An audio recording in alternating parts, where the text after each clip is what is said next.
Hello everyone. पिछले class में हमने वर्क और एनर्जी पर चर्चा की थी। आज उसी वर्क और एनर्जी से जुड़ा हुआ एक थ्योरम हम लोग पढ़ेंगे जिसको बोलते हैं work energy theorem. Class 9th में भी आपने ये थ्योरम पढ़ा होगा। चलिए एक बार इस थ्योरम को फिर से देखते हैं। थ्योरम का नाम है वर्क एनर्जी थ्योरम। क्या कहता है ये थ्योरम? इसका स्टेटमेंट की अगर हम बात करें तो इस थ्योरम का जो स्टेटमेंट है ये कहता है the work done of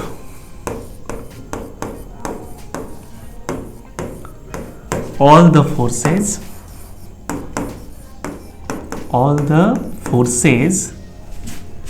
acting on a system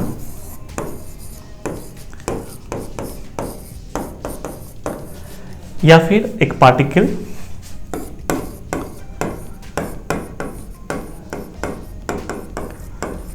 is equal to the change in kinetic energy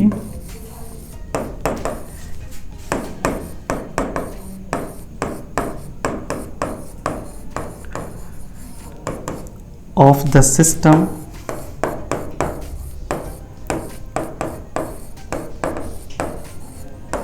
or the particle। मतलब किसी सिस्टम या किसी पार्टिकल पर जितने भी फोर्सेज लग रहे हैं उन सब के काम का जोड़ किसके बराबर होगा? तो पार्टिकल, मतलब सिस्टम है तो सिस्टम की बात करेंगे, या फिर पार्टिकल है तो पार्टिकल की बात करेंगे। तो सिस्टम या पार्टिकल की काइनेटिक एनर्जी में चेंज के ओके, मतलब जो भी काम होगा, नेट काम, मतलब जितने फोर्सेज लग रहे हैं आपको सबके काम को जोड़ना है, और उस काम का जो जोड़ होगा वो सिस्टम की या पार्टिकल की काइनेटिक एनर्जी में चेंज के बराबर होगा। आई बात समझ में? है ना? मतलब क्या कहना चाह रहा है कि जितने भी फोर्स काम करेंगे सबके काम को जोड़ना है, यानी work done by all the forces. या ध्यान रखना है, all the forces means all the forces, where internal और एक्सटर्नल, मतलब चाहे वो एक्सटर्नल हो चाहे वो इंटरनल हो, आपको सारे फोर्सेज के वर्क को लेना है। ओके, तो वर्क डन भैया कहता क्या है कि सारे फोर्सेज का जो वर्क होगा वो बराबर होगा चेंज इन काइनेटिक एनर्जी, यानी kinetic energy final minus kinetic energy initial के, है ना।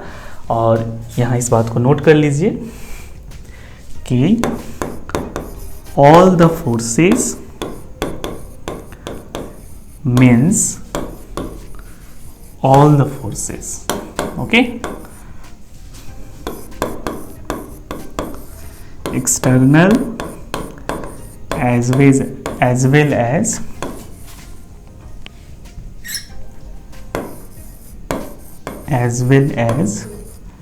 internal, है ना। तो चाहे एक्सटर्नल हो चाहे इंटरनल हो, आपको सभी फोर्सेज का वर्क जोड़ना है, और उन सारे फोर्सेज का जो वर्क होगा जब हम जोड़ देंगे, सारे वर्क को जोड़ेंगे, तो उसका नेट इफेक्ट क्या होगा? Change in kinetic energy of the system. Okay, देखिए काइनेटिक एनर्जी में जो चेंज होता है उसमें ऐसा नहीं है कि सिर्फ एक्सटर्नल फोर्स का ही रोल होता है, वहाँ इंटरनल फोर्स भी सिस्टम की काइनेटिक एनर्जी को चेंज कर सकता है ना। तो यहाँ पर जब हम ये चीज़ निकालेंगे, सिग्मा डब्ल्यू निकालेंगे, तो उसमें सारे फोर्सेज के वर्क को जोड़ेंगे, चाहे वो एक्सटर्नल हो चाहे वो इंटरनल हो। इंटरनल फोर्सेज किस तरह से काइनेटिक एनर्जी को चेंज कर सकते हैं, इसका एक एग्जांपल हम लोग देखते हैं। जैसे मान लीजिए कि एक प्लस क्यू चार्ज है और एक और चार्ज यहाँ पे प्लस क्यू है, दोनों का मास आप मान लीजिए m है, और हमने क्या किया है, अभी दोनों को पकड़ के रखे हुए हैं ना, दोनों रेस्ट में। मतलब अभी अगर हम सिस्टम की काइनेटिक एनर्जी की बात करें तो वो जीरो है। सिस्टम की काइनेटिक एनर्जी का मतलब हुआ सिस्टम में जितने भी पार्टिकल हैं उन सब की काइनेटिक एनर्जी का जोड़। तो फिलहाल हम इन दोनों को एक सिस्टम मान रहे हैं, ये भी रेस्ट में है, ये भी रेस्ट में है, तो इसकी भी काइनेटिक एनर्जी जीरो हुई, इसकी भी जीरो हुई। सिस्टम की काइनेटिक एनर्जी यहाँ पर 0 हो गई। ओके, मैंने इसको पकड़ के फिलहाल रखा हुआ है। पकड़ के क्यों रखना पड़ रहा है? क्योंकि ये दोनों सेम नेचर के हैं ना, तो इन दोनों के बीच एक रिपल्सन फोर्स लग रहा होगा, नहीं इस चार्ज की वजह से, तो हमें इसको पकड़ के रखना पड़ेगा, है ना। अब मैंने क्या किया, इनको छोड़ दिया, तो फिर क्या होगा आपको पता है, ये फोर्स इसको धक्का देगा, ये फोर्स इसको धक्का देगा, है ना, काम करेगा, और आप थोड़ी देर बाद देखोगे कि ये एक तेजी से भाग रहा है ना। इसने भी एक रफ्तार कवर कर ली, मान लो भी कवर कर ली, और इसने भी क्या किया, एक रफ्तार मान लीजिए कि भी कवर कर लिया। ओके, अब देखो यहाँ पर इसके पास भी काइनेटिक एनर्जी आ गई, इसके पास भी काइनेटिक एनर्जी आ गई। अब हम सिस्टम की काइनेटिक एनर्जी निकालेंगे तो हमें मिलेगा, इसकी कितनी हुई, हाफ mv², इसकी भी हाफ mv², ऐड करने पर हाफ हाफ एक हो गया, यानी सीधा mv²। तो mv² अब मुझे काइनेटिक एनर्जी मिल रही है, पहले नहीं थी ना, पहले काइनेटिक एनर्जी कितनी थी, 0, अब कितनी है, mv²। सिस्टम की काइनेटिक एनर्जी की मैं बात कर रहा हूँ, पहले 0 थी, अब mv²। ये काइनेटिक एनर्जी आया कहाँ से, तो यह आया इन दोनों के काम करने से। चूंकि ये दोनों चार्ज हमारा सिस्टम है, तो ये दोनों फोर्सेज जो एक दूसरे पर लगा रहे हैं वो इंटरनल फोर्सेज हैं, है ना। तो यहाँ हम क्या देख रहे हैं कि इंटरनल फोर्स के काम करने से सिस्टम काइनेटिक एनर्जी गेन कर रहा है। बात समझ में आ रही ना। तो सिस्टम की काइनेटिक एनर्जी में जो चेंज होता है उसमें केवल ऐसा नहीं कि केवल एक्सटर्नल फोर्स का ही रोल है ना, वहाँ इंटरनल फोर्सेज का भी रोल होता है। अरे बात समझ में ना, ठीक है। तो एक बार वर्क एनर्जी थ्योरम को हम लोग फिर से देखते हैं। वर्क एनर्जी थ्योरम क्या कहता है कि the work done of all the forces acting on a system और a particle is equal to the change in kinetic energy of the system or the particle। मतलब किसी सिस्टम या particle पर जितने भी फोर्सेस लग रहे हैं, अब यहाँ जितने भी फोर्सेस का मतलब यह ध्यान रखना है, मतलब सभी फोर्सेस, है ना। तो सभी फोर्सेस चाहे वो एक्सटर्नल हो चाहे वो इंटरनल हो, तो जितने भी फोर्सेस लग रहे हैं उन सब के काम का जोर, है ना, मतलब नेट वर्क डन जो हम बात कर रहे हैं वो बराबर होगा is equal to change in kinetic energy of the system, मतलब उस सिस्टम के काइनेटिक एनर्जी में चेंज के। ठीक है। अब इस थ्योरम से जो एक और बात सामने आ रही है, जरा हम उसको देखते हैं, है ना। हमारे पास क्या है कि जितने भी फोर्सेस सिस्टम पे लग रहे हैं उन सब फोर्सेस के काम का जोर बराबर होगा चेंज इन काइनेटिक एनर्जी। कहने का मतलब final kinetic energy minus initial kinetic energy. अब एक केस ले लीजिए, केस 1।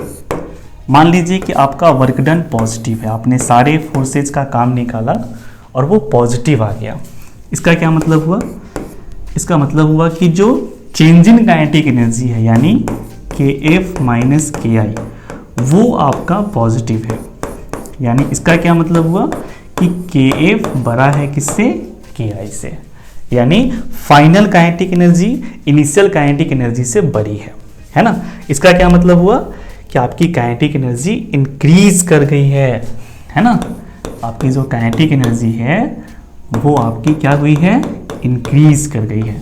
इसका मतलब पॉजिटिव वर्क, अगर नेट वर्क डन पॉजिटिव है तो काइनेटिक एनर्जी सिस्टम की बढ़ती है। इसको आप ऐसे भी समझ सकते हो कि पॉजिटिव वर्क काइनेटिक एनर्जी को बढ़ाता है ना। पॉजिटिव वर्क, अगर कोई फोर्स पॉजिटिव काम कर रहा है इसका मतलब ये हुआ कि वो सिस्टम की काइनेटिक एनर्जी को बढ़ाने की दिशा में काम कर रहा है ना। उसने जितना पॉजिटिव काम किया होगा उससे सिस्टम की उतनी काइनेटिक एनर्जी बढ़ गई होगी, है ना। उसने अपना काम किया, हो सकता है कोई दूसरा फोर्स आ जाए जो उतना ही निगेटिव काम करते हैं। अब देखो निगेटिव काम करने का क्या मतलब होता है उसको भी समझ लीजिए, है ना।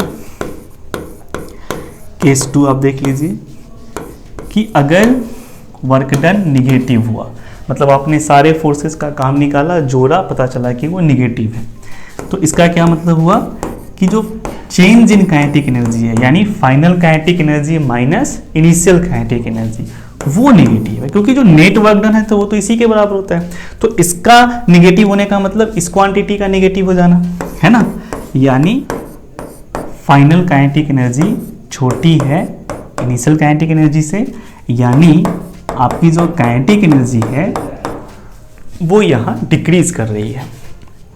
ओके, तो यहाँ से क्या समझ में आ रहा है कि अगर वर्क डन निगेटिव हो, है ना, तो काइनेटिक एनर्जी घटती है। किसी फोर्स का निगेटिव वर्क डन सिस्टम की काइनेटिक एनर्जी को घटाने की दिशा में काम कर रहा है। अगर मान लीजिए दो फोर्स है, एक फोर्स पॉजिटिव काम करके सिस्टम की काइनेटिक एनर्जी को बढ़ा रहा है, तो वहीं दूसरा फोर्स निगेटिव काम करके सिस्टम की काइनेटिक एनर्जी को घटा रहा है ना। तो अब नेट क्या हुआ, मतलब नेट पॉजिटिव काम हुआ तो सिस्टम की काइनेटिक एनर्जी बढ़ जाएगी, और अगर निगेटिव काम हुआ तो सिस्टम की काइनेटिक एनर्जी घट जाएगी।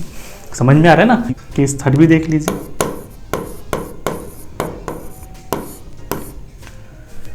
केस थर्ड क्या हुआ कि अगर वर्क डन 0 हो गया, तो अगर वर्क डन 0 हो गया तो इसका मतलब क्या हुआ, change in kinetic energy,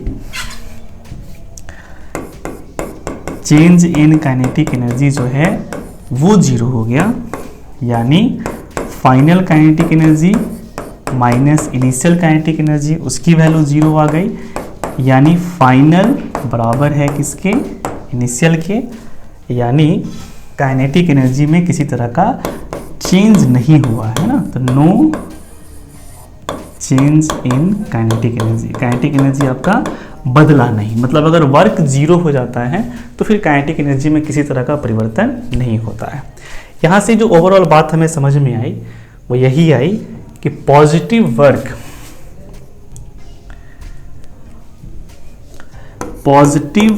work increases kinetic energy, है ना। पॉजिटिव वर्क क्या करता है, काइनेटिक एनर्जी को बढ़ाता है ना। निगेटिव वर्क क्या करता है, डिक्रीजेस काइनेटिक एनर्जी, है ना। निगेटिव वर्क काइनेटिक एनर्जी को घटाता है। जीरो वर्क मतलब अगर किसी फोर्स ने कोई काम ही नहीं किया, ठीक है, तो zero work does not change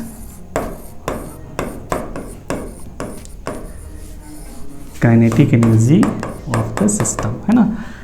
अगर काम ही नहीं हुआ तो काइनेटिक एनर्जी में किसी तरह का परिवर्तन नहीं होता है। ओके, तो जो पॉजिटिव, नेगेटिव और जीरो वर्क की धारणा है वो आपको समझ में आ गई, क्योंकि उसका क्या मतलब होता है।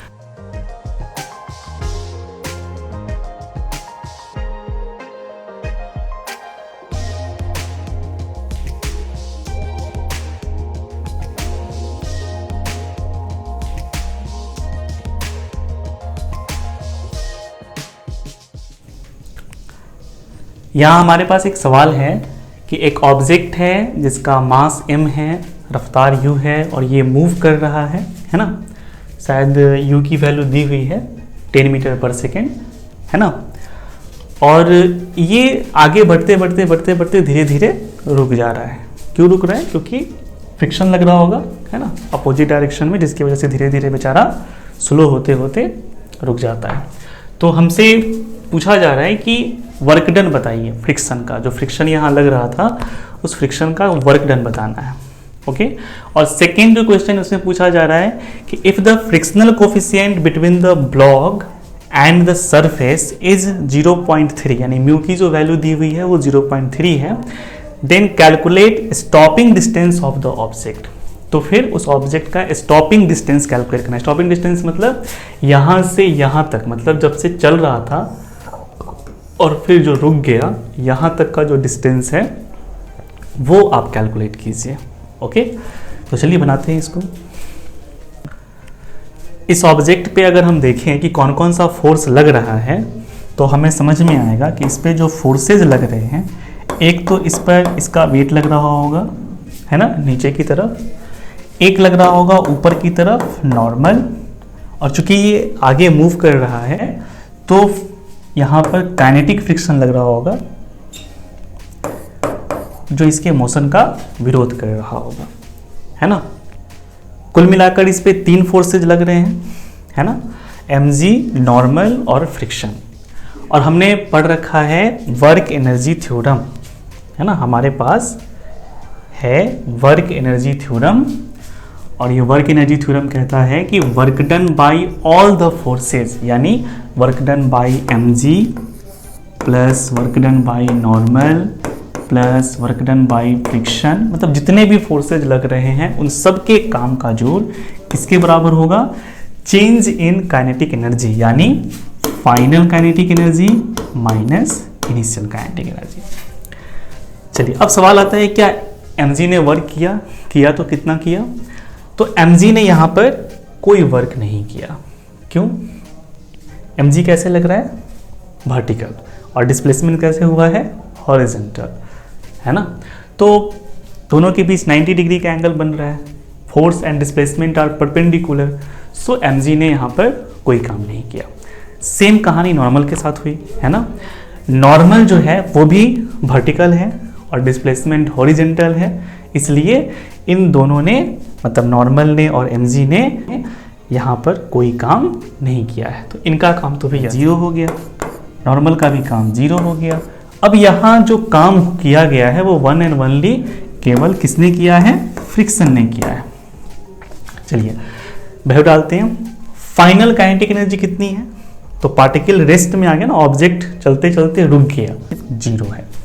और इनिशियल कितना है, तो शुरुआत में क्या था, ये ऑब्जेक्ट u से मूव कर रहा था, तो इसकी शुरुआती जो काइनेटिक एनर्जी हुई वो हो गई ½ m² है ना। यानी यहाँ पे जो फ्रिक्शन का वर्क निकल के आ रहा है सीधा सीधा आ रहा है ½ m² ओके। u की वैल्यू गिवन है, m शायद नहीं गिवन है, m गिवन है जी, m नहीं दिया हुआ है, ठीक है। तो आप चाहो तो मैं आपके लिए लिख देता हूँ यहाँ पे,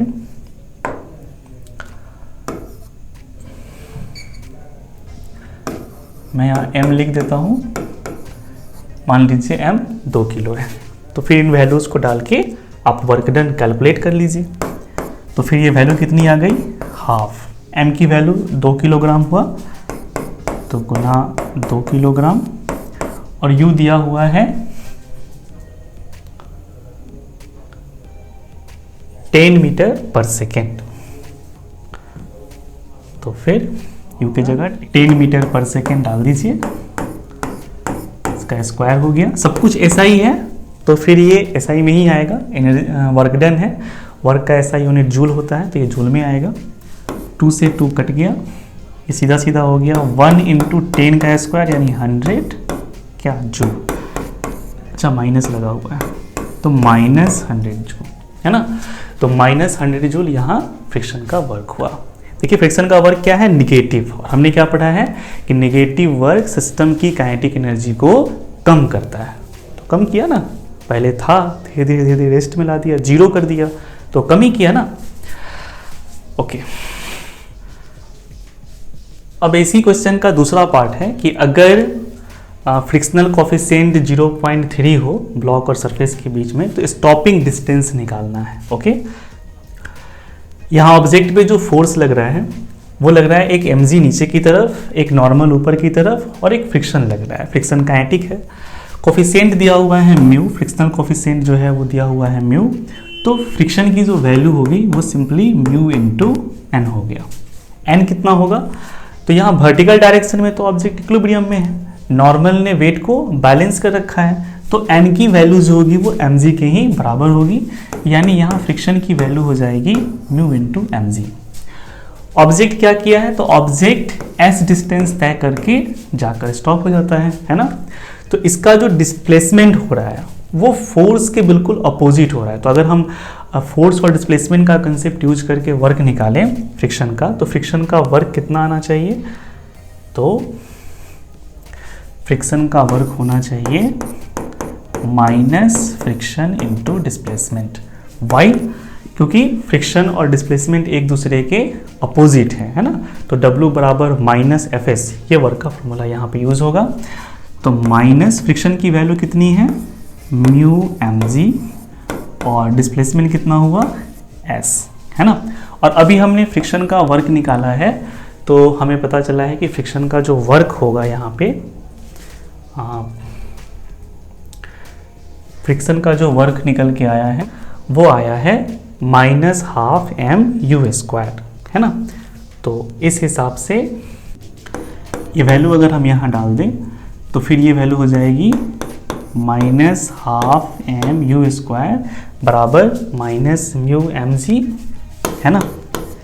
अब इस m को दोनों तरफ है काट दीजिए, तो सीधा सीधा आगे आपके पास 12U² बराबर μgs, यानी s की वैल्यू आ गई कितनी, U², इस μg को इधर ले आइए 2μg, है ना। तो ये फॉर्मूला हमारे पास आ गया स्टॉपिंग डिस्टेंस का। मैंने जानबूझ के फॉर्मूला निकाल दिया ताकि आप क्या करो, सीधे इसमें वैल्यू डालो और कैलकुलेट कर लो। तो s बराबर आ गया हमारे पास U²/2μg, ये स्टॉपिंग डिस्टेंस का फॉर्मूला है, आप इसको याद भी रखेंगे। तो u की वैल्यू आप डाल दीजिए, तो u की वैल्यू जो है वो यहाँ पर आप डाल दीजिए। u की वैल्यू है 10, तो 10 का स्क्वायर हो गया 2, म्यू की वैल्यू हो गई 0.3 एंड g के बारे में यहाँ कुछ नहीं कह रहा है, तो आप g के जगह पर 10 लेकर बना लेते हैं। तो g के जगह पर 10 ही रख दीजिए, सॉल्व कर दीजिए। ऐसे g के जगह पर 9.8 लेके सॉल्व करना है, मैं यहाँ पर 10 लेके बना दे रहा हूँ। ओके, तो 10 से स्क्वायर ख़त्म, ये सीधा आ जाएगा 10/0.6, यहाँ पर ये 100 हो गया, 350, दैट इज़ 50/3। ओके, 50/3 किस में आएगा, ये मीटर, सब कुछ ऐसा ही है ना, तो 50/3 मीटर। ये हमारा स्टॉपिंग डिस्टेंस यहाँ कर लिया यहाँ पे।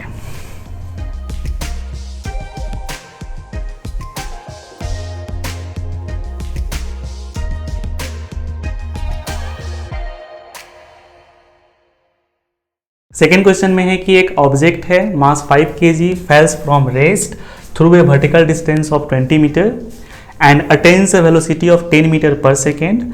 How much work is done by the resistance of the air on the object. मतलब एक ऑब्जेक्ट है 5 kg का, वो ऊपर से गिरता है रेस्ट से, 20 मीटर का डिस्टेंस वो तय करता है, उसकी रफ्तार हो जाती है 10 मीटर पर सेकेंड। आपको बताना है कि जो एयर का फ्रिक्शन है, जैसे ये गिरेगा तो गिरते वक्त इस पे दो फोर्स काम करेंगे, एक तो ग्रेविटी जिसकी वजह से ये नीचे गिर रहा है, दूसरा फ्रिक्शन एयर रेसिस्टेंस, है ना। तो उस एयर रेसिस्टेंस का हमें वर्क कैलकुलेट करना है। क्वेश्चन में दिया हुआ है कि ये जो 5 kg का ऑब्जेक्ट है, इसकी शुरुआती रफ्तार 0 है, 20 मीटर डिस्टेंस तय करने के बाद इसकी जो रफ्तार है ना, वो हो जाती है 10 मीटर पर second.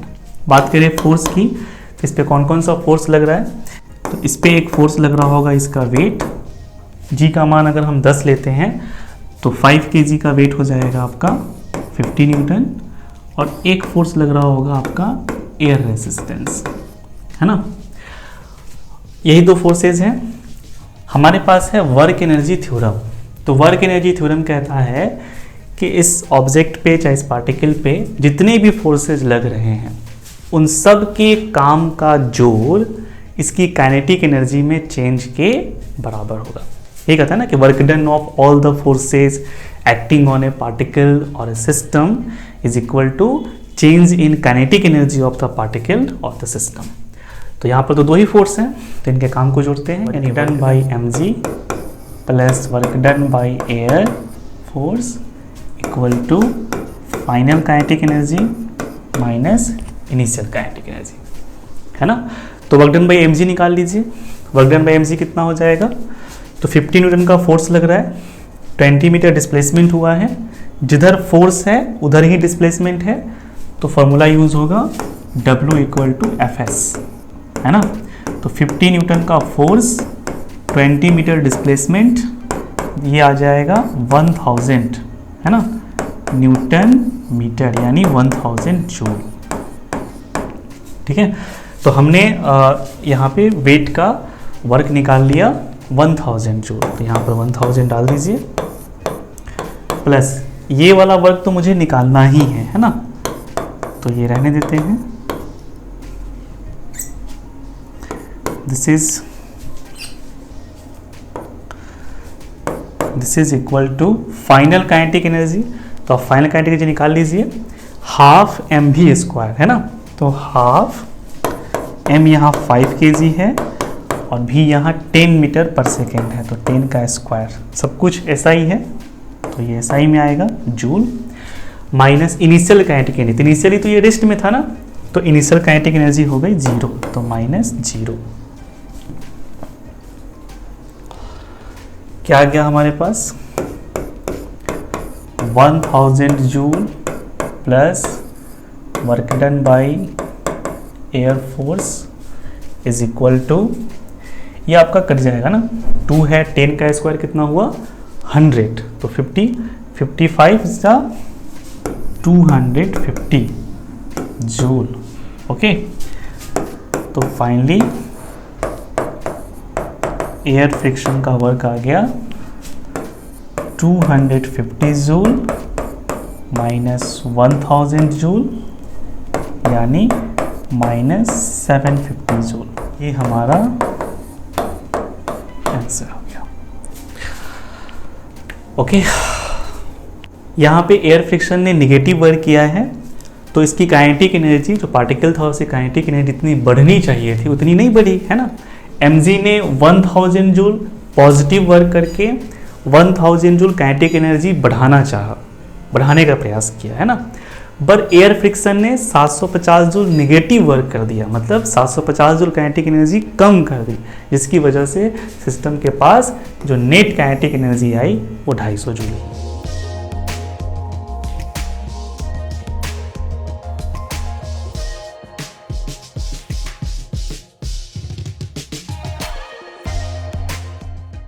The next question is, an object of mass m is tied to a string of length L and a variable force F is applied on it, which brings the string gradually at angle theta with the vertical.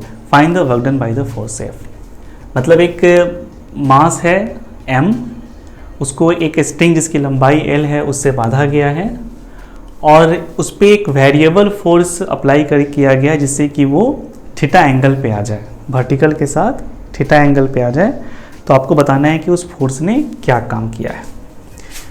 ये जो पूरा situation है इस figure में दिखाया गया है, यही आपका मास m है और इस पे ये वेरिएबल फोर्स F लगाया गया है और F लगा करके इसको आराम से प्यार से धीरे धीरे थीटा एंगल पर लाया गया है और कहा जा रहा है कि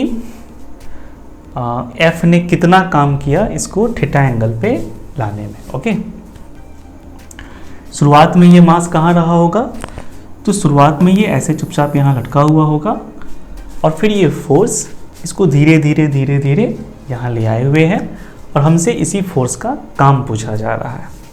अब देखते हैं कि इस पर कौन कौन सा फोर्स लग रहा है। तो अगर हम फोर्स की बात करें तो इस पर जो फोर्सेज लग रहे हैं, एक तो इसका वेट लग रहा होगा नीचे की तरफ mg, दूसरा धागा है, स्ट्रिंग है, तो टेंशन लग रहा होगा T, है ना, और ये फोर्स तो लग ही रहा है ना।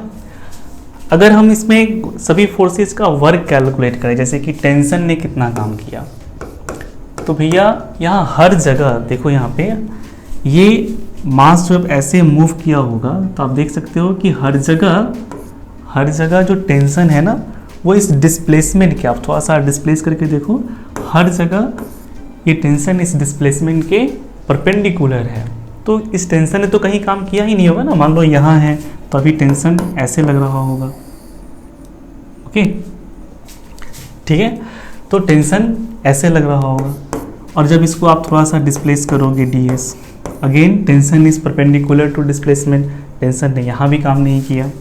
जब ये यहाँ पहुँचा होगा तो टेंशन ऐसे लग रहा होगा और आप इसको थोड़ा सा डिस्प्लेस कर रहे हो ds, again tension is perpendicular to ds, है ना।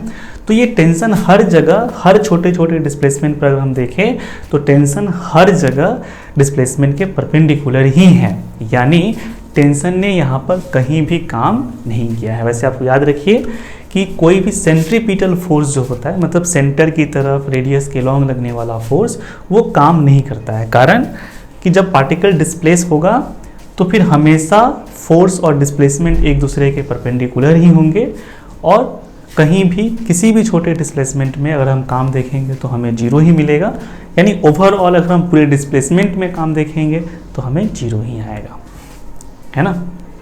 तो यहाँ टेंशन ने तो कोई काम नहीं किया। अब बात करते हैं mg की। तो mg ने कितना काम कर दिया, तो स्ट्रिंग का लेंथ यहाँ दिया हुआ है l, है ना, और अगर मैं इसको ऐसे मिला दूं तो मुझे समझ में आएगा कि जब ये मास जो है ना ये यहाँ से यहाँ गया तो जो इसका डिस्प्लेसमेंट हुआ ऊपर की तरफ, मैंने मतलब ये जो लंबाई है h, ठीक है, इस h की वैल्यू कितनी होगी, तो जरा देखिए पूरी लंबाई कितनी है, पूरी लंबाई तो भैया l है ना, और इसका नाम आप m दे दीजिए। तो ये जो OM है, O से लेकर M तक, अगर इसको हम कैलकुलेट करें, ये भी एक राइट ट्रायंगल बन रहा है यहाँ पे, ये L है, ये थीटा है, ये आपका हाइपोटेनस हुआ, ये थीटा के सामने पड़ रहा है तो परपेंडिकुलर हो गया, और ये थीटा के बगल वाला है बेस हुआ, है ना। तो हमने क्या पढ़ा है कि बेस जो होता है वो hypotenuse into cos theta equal to base by hypotenuse. तो बेस क्या हुआ, हाइपोटेनस इंटू कॉस थीटा, यानी ये जो लंबाई हो गई OM, यहाँ से यहाँ तक की अगर लंबाई की बात करें तो ये हमारा है L cos थीटा। अब आप समझ सकते हो पूरी लंबाई L है, इतनी लंबाई L cos थीटा है, तो इतनी लंबाई क्या हुई, यानी हम h की वैल्यू अगर हम यहाँ निकालें तो वो क्या आ जाएगा, तो वो आ जाएगा L minus L cos theta, यानी L into 1 minus cos theta. Okay, अब अगर हम mg का वर्क कैलकुलेट करें तो mg का जो वर्क होगा वो सीधा सीधा हो जाएगा, देखिए यहाँ पर अगर हम mg का वर्क देखें तो mg आपका लग रहा है नीचे की तरफ, और mg के पैरेलल जो डिस्प्लेसमेंट हुआ है h, यहाँ से यहाँ गया तो h ऊपर गया ना, तो mg के पैरेलल कितना गया, तो mg के पैरेलल गया h, लेकिन अपोजिट डायरेक्शन में गया है ना। तो यहाँ हम फॉर्मूला यूज करेंगे W equal to F S parallel. तो f की वैल्यू mg है और s पैरेलल की वैल्यू माइनस h हो गया, है ना। तो जो वर्क डन निकल के आएगा वो हम लोग यूज करेंगे फॉर्मूला एफ एस पैरेलल, है ना, यानी फोर्स ले लीजिए और फोर्स के डायरेक्शन में जो डिस्प्लेसमेंट हुआ है उसको ले लीजिए। तो यहाँ डिस्प्लेसमेंट फोर्स के डायरेक्शन में चाहे फोर्स के पैरेलल जो हुआ है वो h है, लेकिन ये अपोजिट पड़ रहा है ना, इसलिए माइनस h लेंगे, है ना। तो यहाँ पे माइनस h यानी माइनस mgh। तो माइनस mgh ये आपका काम हुआ mg का। टेंशन के काम की बात हम कर ली है कि टेंशन तो भैया हर जगह जीरो ही काम करेगा, तो इसकी वैल्यू जीरो है। अब वन एंड ओनली एक ही फोर्स बच गया, कौन, F, है ना। तो इसी का काम हमें निकालना है। H की वैल्यू हम लोगों ने निकाला ही है, तो चलिए डाल देते हैं उसको। कितना था H की value, L into 1 minus cos theta. तो यहाँ रख देते हैं, यानी क्या आ गया, वर्क डन बाई mg बराबर minus mg L into 1 minus cos theta. तो तीन फोर्सेज में से दो फोर्स का काम तो हमने निकाल ही लिया है ना। टेंशन का काम हमें पता चल गया कि जीरो है, mg का काम हमने निकाल लिया। अब बस ये फोर्स बचा हुआ है जिसका काम हमें निकालना है ना।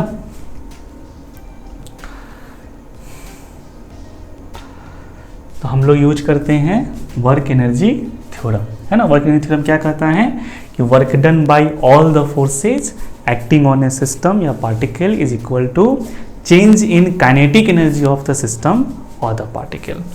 ओके, यानी work done by F plus work done by tension plus work done by mg इसके बराबर होगा final kinetic energy minus initial kinetic energy.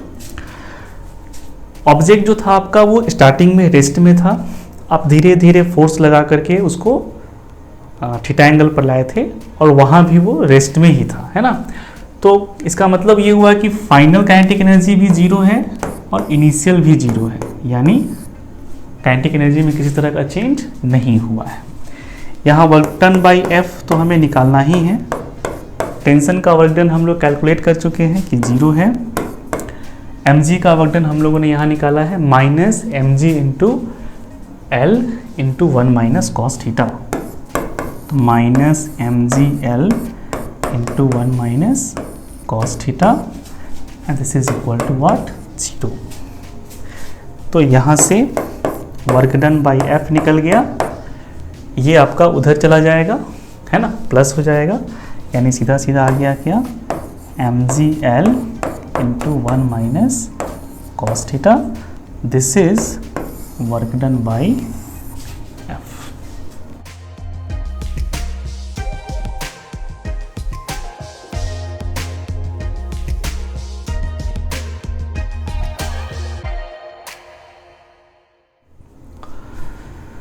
The next question is find the average force needed to accelerate a car weighing 500 kg from rest to 72 km per hour in a distance of 25 metre.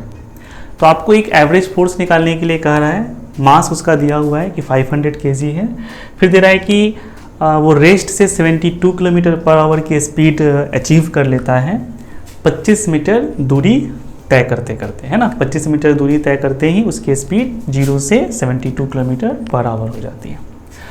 अब मास दिया है और शुरुआती रफ्तार दी हुई है कि 0 है, फाइनल भी स्पीड दिया हुआ है 72 किलोमीटर पर आवर और डिस्टेंस भी दिया हुआ है 25 मीटर। तो इस डाटा का यूज़ करके हम लोग एक्सेलरेशन निकाल सकते हैं, और जब मास और एक्सेलरेशन दोनों पता हो गया तो फोर्स भी पता ही चल जाएगा, है ना।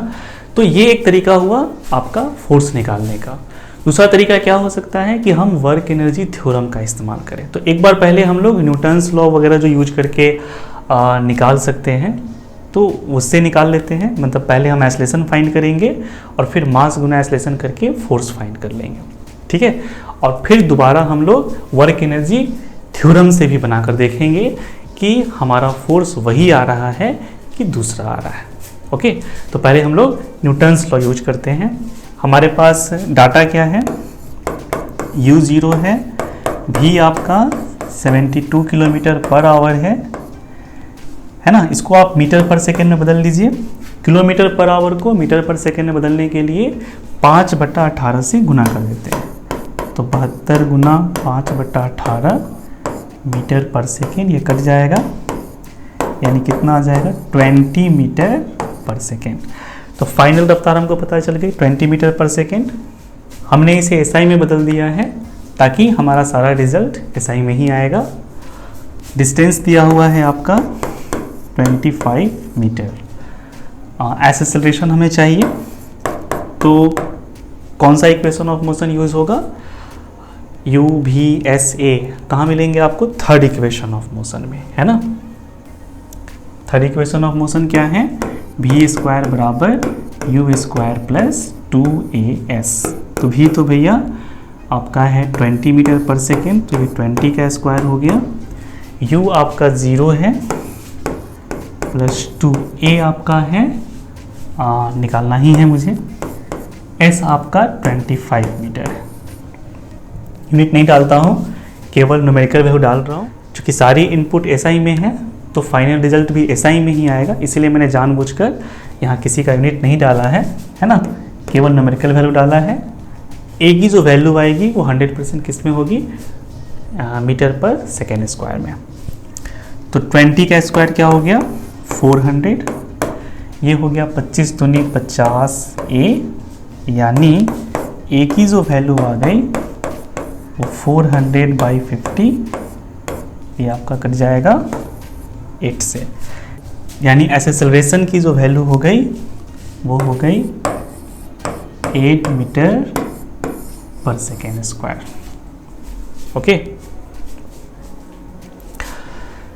जब एक्सेलरेशन पता चल गया तो फोर्स भी पता चल गया। न्यूटन का सेकेंड लॉ कहता है कि फोर्स यानी नेट फोर्स किसके बराबर होता है, मास गुना एक्सेलरेशन। यहाँ एक ही फोर्स लग रहा है तो वही नेट फोर्स है, तो F = ma, m की वैल्यू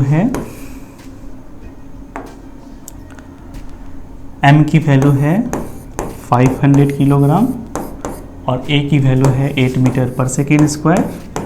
तो फाइनली हमारा जो फोर्स आएगा 5 8 जा 40 यानी 4000 केजी मीटर पर सेकेंड स्क्वायर यानी न्यूटन। तो 4000 न्यूटन फोर्स की वैल्यू हो गई। यहाँ पर जो हमने फोर्स निकाला है वो न्यूटन्स लॉ यूज करके बनाया है। अब हम जरा वर्क एनर्जी थ्योरम यूज करके देखते हैं कि हमें फोर्स की वैल्यू सेम मिल रही है या अलग आ रही है ना। वर्क एनर्जी थ्योरम क्या कहता है कि वर्क डन जो होगा फोर्स का वो चेंज इन काइनेटिक एनर्जी के बराबर होगा, है ना। Work done by all the forces, यहाँ एक ही फोर्स काम कर रहा है तो ऑल द फोर्सेज में यही फोर्स आ जाएगा, केवल इसी का वर्क होगा। वर्क कैसे निकलेगा, तो आपका जो भी ये ऑब्जेक्ट है उस पर फोर्स F लगा है। मुझे F नहीं पता है, मुझे F को निकालना है। हाँ, मुझे इतना पता है कि ये 25 मीटर की दूरी तय किया है। शुरुआत में इसकी रफ्तार 0 थी, लेकिन 25 मीटर के बाद इसकी रफ्तार हो गई 72 किलोमीटर प्रति घंटा यानी 20 मीटर पर सेकेंड, है ना।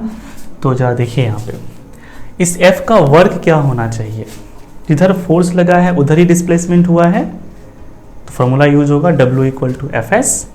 तो इसका वर्क हो जाएगा F × 25 मीटर। तो वर्क डन बाई F के जगह पर हम लोग लिखेंगे F × 25 मीटर। और यहाँ फाइनल काइनेटिक एनर्जी, तो देखिए मास दिया हुआ है 500 किलोग्राम, है ना। तो अगर हम फाइनल काइनेटिक एनर्जी निकालेंगे तो वो क्या आएगा, हाफ mv²। m की जगह रखना है 500 और v की जगह रखना है 20। फाइनल वेलोसिटी इसकी 20 है, तो 20 का स्क्वायर, सब कुछ ऐसा ही है तो जूल में आएगा, माइनस इनिशियल काइनेटिक एनर्जी। तो शुरुआत में तो भैया ये रेस्ट में था ना, तो शुरुआती काइनेटिक एनर्जी इसकी हो गई 0। आप इसको सॉल्व कर लीजिए, ये हो गया 250।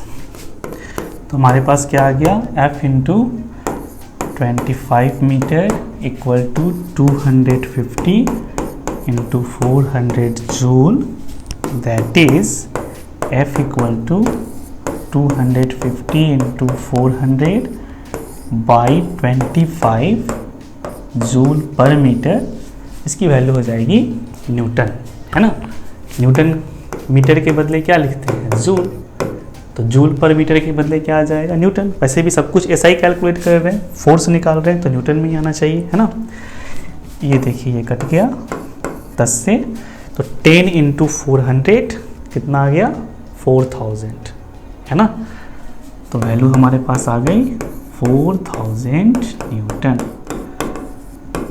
हमने न्यूटन्स लॉ का यूज़ किया, उससे भी 4000 न्यूटन ही आया था, और वर्क एनर्जी थ्योरम यूज करके बनाया तो उससे भी 4000 ही आया, है ना।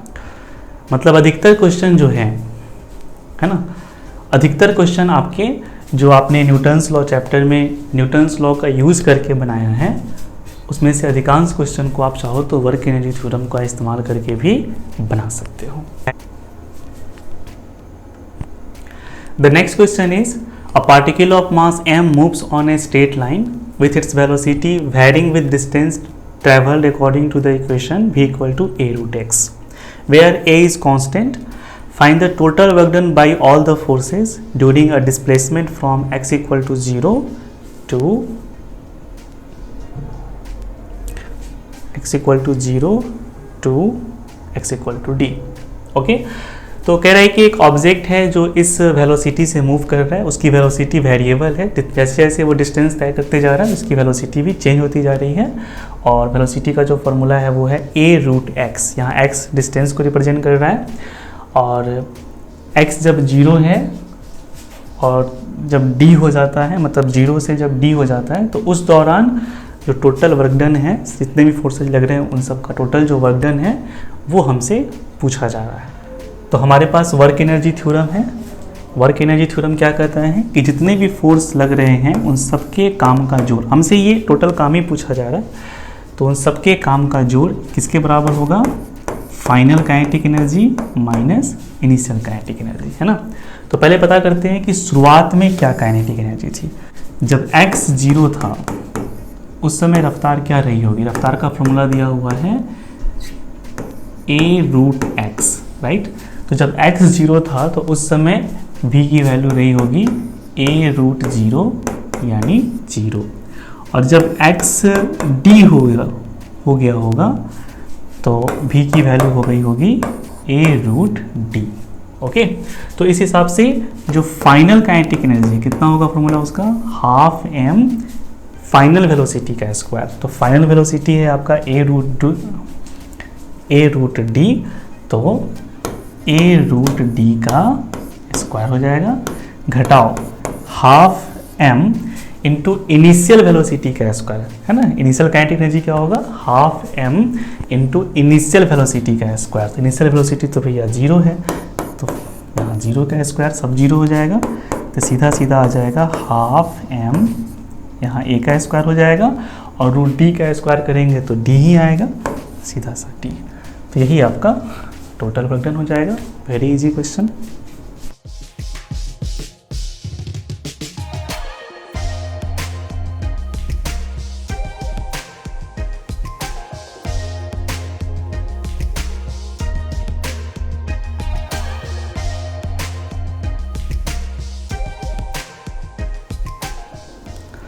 नेक्स्ट क्वेश्चन है कि एक ब्लॉक है जिसका मास 250 ग्राम है, slides down on A incline of inclination 37 degree with है यूनिफॉर्म स्पीड। मतलब एक इंक्लाइनेशन है, इसका इंक्लाइनेशन एंगल दिया हुआ है 37 डिग्री, मास है ऑब्जेक्ट का 250 ग्राम, और वो यूनिफॉर्म स्पीड से उस इंक्लाइनेशन पे स्लाइड कर रहा है, मतलब गिर रहा है, उसकी रफ्तार एक समान है। कह रहा है कि find the work done against the friction force as the block slides through 1 metre. यानी जब ब्लॉक उस इंक्लाइनेशन पे 1 मीटर स्लाइड करता है तो फ्रिक्शन फोर्स ने कितना काम किया, ये हमें यहाँ पर निकालना है। ओके, तो सिचुएशन को देखते हैं। सिचुएशन कुछ इस तरह का है ना। इस ऑब्जेक्ट पे अगर फोर्स की बात करें तो एक तो भैया mg लग रहा है, दूसरा नॉर्मल लग रहा है, यहाँ एंगल 37 है तो यहाँ भी एंगल 37 ही बना होगा, है ना। और एक और फोर्स लग रहा होगा क्या, फ्रिक्शन। तो फ्रिक्शन कैसे लग रहा होगा, तो ये इधर गिर रहा है ना, तो फ्रिक्शन इसका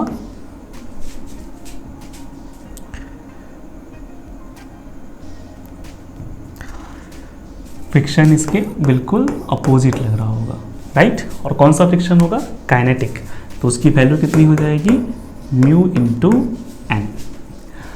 अब अगर यहाँ पे हम बात करें, हमें फ्रिक्शन की वैल्यू में कोई इंटरेस्ट नहीं है, हम बिना फ्रिक्शन की वैल्यू निकाले भी वर्क कैलकुलेट कर सकते हैं।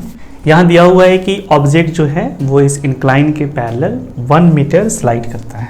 ओके, मतलब ये यहाँ डिस्प्लेस हो रहा है कितना, 1 मीटर, है ना। और इसकी रफ्तार जो है ना वो हर जगह कांस्टेंट है, वेलोसिटी दिया हुआ है कांस्टेंट। अब वेलोसिटी में किसी तरह का चेंज नहीं हो रहा है, स्पीड में किसी तरह का चेंज नहीं हो रहा है, तो इसका मतलब ये हुआ कि इसकी काइनेटिक एनर्जी में किसी तरह का परिवर्तन नहीं हो रहा है। चेंज इन काइनेटिक एनर्जी यहाँ पे 0 है। अच्छा, हमारे पास एक थ्योरम है, वर्क एनर्जी थ्योरम। वो क्या कहता है कि work done by all the forces acting on a system a particle is equal to change in kinetic energy of the system. तो यहाँ पे जो फोर्सेज लग रहे हैं, mg, नॉर्मल, फ्रिक्शन, इन सब के काम को हम लोग जोड़ते हैं। mg का काम प्लस फ्रिक्शन का काम प्लस नॉर्मल का काम, और ये क्या होना चाहिए, चेंज इन काइनेटिक एनर्जी, यानी kF माइनस ki। चूँकि फाइनल और इनिशियल सेम है इसलिए ये चेंज 0 है। अब जरा हम वैल्यूज डालते हैं। mg का वर्क कितना होगा, तो mg कितना लग रहा है भैया, इसका मास कितना दिया हुआ था, 250 ग्राम। तो इसका मास 250 ग्राम है, तो इसका वेट होना चाहिए 250 ग्राम को आप किलो में बदल दीजिए 1000 से भाग दे करके, और g का मान हो गया 10, यानी ये आ गया 4, ये 2 5, तो 5/2 न्यूटन इसका क्या हो गया, वेट हो गया, है ना। g का मान हमने यहाँ पर 10 ले लिया है। तो जो वेट लग रहा है, जो mg लग रहा है, वो 5/2 न्यूटन का है और डिस्प्लेसमेंट हुआ है 1 मीटर, और ये एंगल 37 है, तो ये भी 37 हुआ, और यहाँ पे अगर हम एंगल की बात करें तो ये हो जाएगा 90 - 37, बिकॉज ये पूरा का पूरा यहाँ से यहाँ 90 है, ठीक है। तो 90 - 37 कितना होता है? 53। यहाँ हम mg का वर्क निकालने के लिए फॉर्मूला यूज करेंगे Fs cos थीटा। तो mg आपका लग रहा है, यानी जो फोर्स लग रहा है वो है 5/2 न्यूटन, और s हुआ है आपका 1 मीटर, और थीटा यहाँ 53 डिग्री है, तो ये हो जाएगा cos 53 डिग्री। जितना आपका mg का वर्क हो गया। ओके, फ्रिक्शन का वर्क तो हमें निकालना ही है, तो उसे हम रहने देते हैं, प्लस नॉर्मल का वर्क यहाँ 0 होगा, कारण नॉर्मल लग रहा है कैसे? सरफेस के परपेंडिकुलर, और ऑब्जेक्ट सरफेस के पैरेलल डिस्प्लेस हो रहा है ना। तो फोर्स और डिस्प्लेसमेंट परपेंडिकुलर होते हैं तो वर्क 0 हो जाता है, तो इसके जगह पर हम 0 लिखेंगे, दिस इज इक्वल टू 0। यहाँ से अब क्या आ गया आपके पास?